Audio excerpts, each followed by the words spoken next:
What's the easiest way to control our weight? Unfortunately, there's no single simple way to control our weight. We don't have a dial someplace where we can just turn it down. But we have seen that diet quality can make an important difference. And in general, diet quality means whole foods, largely plant foods, that higher amounts of whole vegetables, fruits, whole grains, intact grains, and plant protein sources.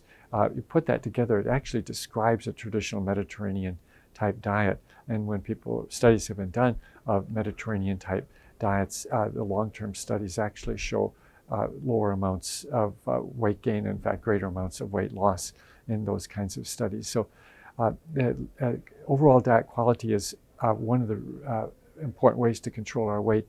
Weight's very important, but there are added benefits of a good diet quality above and beyond our weight. Regular physical activity is also very important, and keeping inactivity low, screen time, is a very big issue in the United States at this and in much of the world at this point in time.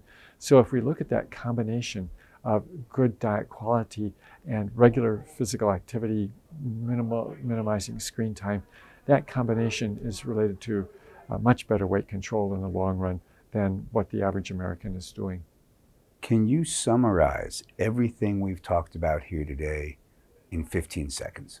Diet is complex. There's no single magic bullet here.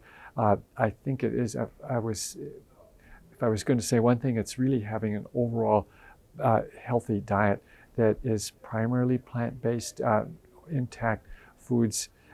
And of course, it has to be put together in a way that we can enjoy and maintain for the long run. So what's the one thing I need to do today to achieve that?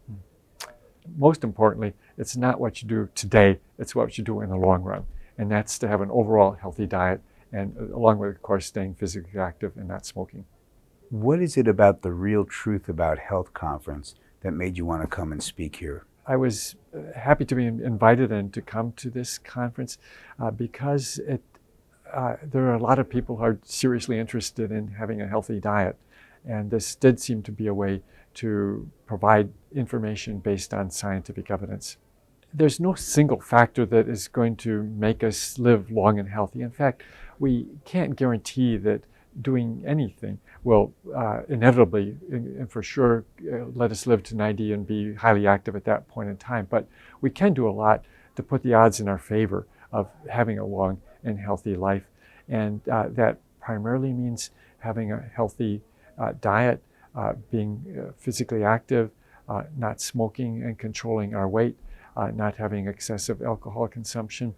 And what we've seen is that combination can add about 10 years of healthy life for an average person. And I think many people would find that a good deal. I think what was really attractive to me in coming to this conference was to be able to talk about diet and human health directly, but also about diet and planetary health at the same time, because I think the issue of planetary health has become urgent. We need to have everybody taking action in ways that will help reduce greenhouse gas production, maintain a healthy planet from every possible way, because we can't have human health without planetary health.